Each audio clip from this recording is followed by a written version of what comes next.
Now, ANC's backing of President Cyril Ramaphosa in his farm scandal has sparked strong reactions at Parliament from both sides of the political spectrum. While the opposition leader of the Democratic Alliance denounces a tactic taken out from the Zuma playbook, ANC's chief whip says the party decided to stand with Ramaphosa because the panel's conclusion is not very conclusive. On Monday, the National Assembly delayed by a week a keenly watched parliamentary vote that could lead to the impeachment of Ramaphosa as his party rallied around the embattled leader. So it is a bit suspicious that we're seeing the same Zuma playbook, using the parliamentary majority to defend yourself and Stalingrad legal tactics. We're seeing exactly the same situation as we saw play out under Mr. Zuma. So I think it is the wrong call. As parliamentarians, we've got a duty to hold the executive accountable. And that applies to every parliamentarian. It shouldn't be just the opposition. At least they must have enough time. They must have clear terms of reference. We are not fighting with the panelists, but we are saying their conclusion is not very conclusive because they have some doubts in terms of whether the president has contravened the constitution or not. And we are saying this is a democratic country. Anyone has a right to take a matter to review. There was an allegation of funds used as taxpayers' money used in Nkandla. Here you are not talking about the funds of the state being used in Palapala. So it is unfortunately that when it is convenient, you always make a comparison that you can't compare the two situations. Senior analyst at Southern African Times, Farai Muvuti, joins us now to discuss President Cyril Ramaphosa's future amid clamour for his ouster over the Farmgate scandal. Great to have you on Newsday. Thanks so much for joining us, Farai. Thanks for having me. Well, we understand that President Cyril Ramaphosa has launched a legal bid to have the Diamond report by Parliament annulled. What more can you tell us about this? Is his legal bid likely to succeed? Yet again, thank you for having me.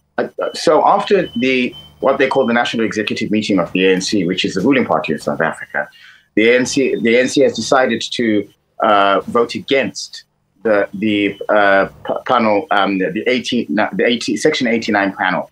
What this basically means is that they will not be supporting it for it to ascend to the secondary stage, which would be for an impeachment committee to be set up in order to further interrogate the findings of the report. Now, why this is problematic is that in impeachment proceedings, the first stage would be to find out if there is an issue to answer for. So the role of the panel and the justification of not supporting the panel's report is actually unfounded, because the reason why the panel was set up was not to actually provide any particular practical evidence or any substantiation that may conclude the case. In fact, what it creates is an introductory pathway to two other stages. The secondary stage would be, of course, a parliamentary committee of impeachment to be created, which then looks further to those issues, which means setting up that panel will look into oral evidence, will further probe the evidence, and equally go deeper into the investigation itself, which will then lead to a final vote of impeachment. Those stages have not is what they are saying they're not willing to go further with. And what makes this quite moronic, or rather oxymoronic, is that the duty of Parliament, as Dana Hazen would say, which is odd for me to agree with him here, is the duty of Parliament is to hold the executive to account. But if the executive takes the legal route, which is a legal review pathway, which currently the president is taking, it will further stall the process. What that may mean is that if they take it to the Constitutional Court, the Constitutional Court may find that they are too high enough of a court to decide on the matter, and it may be sent to the lower courts. And what that would further do is further delay an issue, which will, in other words, create uncertainty in the political landscape of South Africa. So the approach, of course, being justifiable in terms of the president really looking at all the legal avenues he can pursue, it just means that the overhanging cloud of corruption will still remain. Well said, Farai. Well, some analysts are saying that this scandal makes South Africans view the ANC as a party that's incapable of dealing with corruption and will cause long-term deterioration of legitimacy and trust in the ANC. Do you see reason with that? Well, there is that argument to make, purely because of the route that they've chosen to take. I think the ANC should have accepted the panel's findings and taken it to the next stage in order to ensure that the level of transparency that is required by virtue of the duties of Parliament will be upheld. In this particular instance, they have chosen not to do so. And it seems to be a political survival tactic, which further puts the ANC in disarray and as far as its reputation within the country.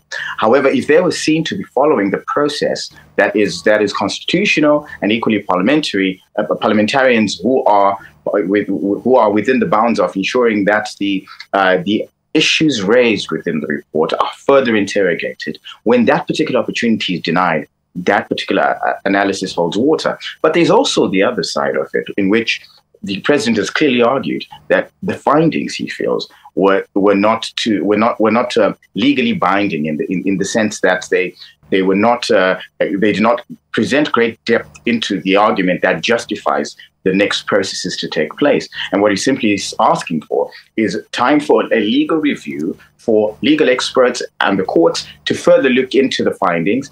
And if they argue, if the courts are agreeable with the Section 89 report, then of course those processes will take place.